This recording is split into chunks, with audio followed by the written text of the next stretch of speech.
was Living in Harmony, which enabled a full story to take place outside the village, whilst at the same time maintaining the idea of an individual battling for survival in a hostile community. The episode could therefore be shot on the backlot at the MGM studios, thus eliminating the requirement of a further visit to Port Merion. Part of the exterior scenes was also shot here, on the Dunstable Downs, which doubled for the American plane. Film editor for several of the earlier episodes, John S. Smith, remembers how the idea for this story came about. I had an assistant working with me, Ian Rakoff, who subsequently wrote the cowboy story, which Dave Tomlins directed. I think he got a co-credit with, because he wrote it, but Dave took it from him and restructured it. You know, so even my assistant was inspired to contribute, in fact, you know. When you're in that situation, I mean, your ears are always open, and if you hear somebody say something, you have a conversation about something and it turns into another idea and so on and so forth. If I remember correctly, I think Patrick was playing squash with Frank Mayer, and Frank Mayer said, in a strange moment, why don't you do a Western? I don't think he said it for any reason, and the idea sort of stuck in Pat's head, and he said to me, why don't we do a Western? So I said, why not?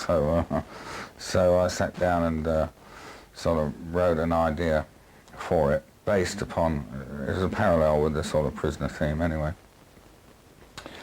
And then I got a guy in who was ambitious to be a writer, and we started writing, and then he had to go and do something, so I took it over and I sort of wrote it. Well, I mean, I was quite excited by it, because after I finished it, I had this idea of the life-size photographs, you know, the sort of cuttings, and I injected that afterwards, after I finished writing it, so I was quite pleased with it. David had not directed anything before. He was a marvellous first assistant. He hadn't actually directed. So he said, I want to direct this. And I said, well, okay, you know, try. And David did his first couple of setups, and Pat was standing in the background, kind of. And after the first 2-3 setups, which were marvellous, he just walked away and, you know, went to his office and had a drink or whatever. He could see that David had got it, you know, he'd got the stuff. The film editor for this episode was a newcomer to the series, Noreen Ackland, who worked closely with the director, David Tomlin. You get your daily rushes, and you sit with the director when you're running them, with the whole unit, but the director sits with you, and he gives you a certain idea of what he has in mind, or he selects his takes. You know, you often have 1 or 2 takes, or even more, and he will make his selection then, if it works.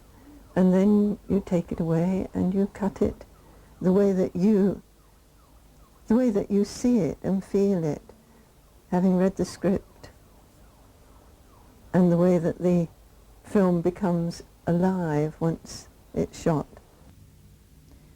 The main setting throughout Living in Harmony is the same set which is used at certain points in some of the previous episodes. In the chimes of Big Ben, the Arts and Crafts exhibition is held in a large hall with a cross on top, which was originally constructed as a facade of a Norman church.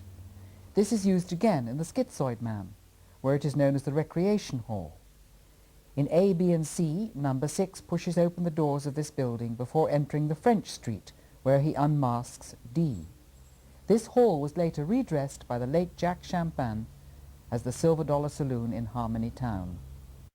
Actor on the picture, very good, and he was extremely good at making something out of nothing much and revamping sets, you know, all the time. He did a good job on that.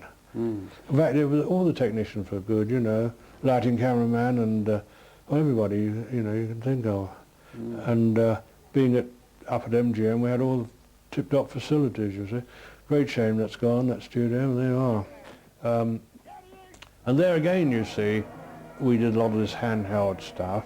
I mean, I know I had to be hung, really. When the chaps picked up and put on the horse, I had a handheld camera that, and they actually lifted me, the stuntmen lifted me up, put me on the horse, put the noose round the camera and round my neck. This is the only episode in which Patrick McGowan's longtime double and stuntman, Frank Mayer, receives a screen credit. Mayer plays the third gunman, as well as doing his usual work doubling for McGowan for the many fight scenes.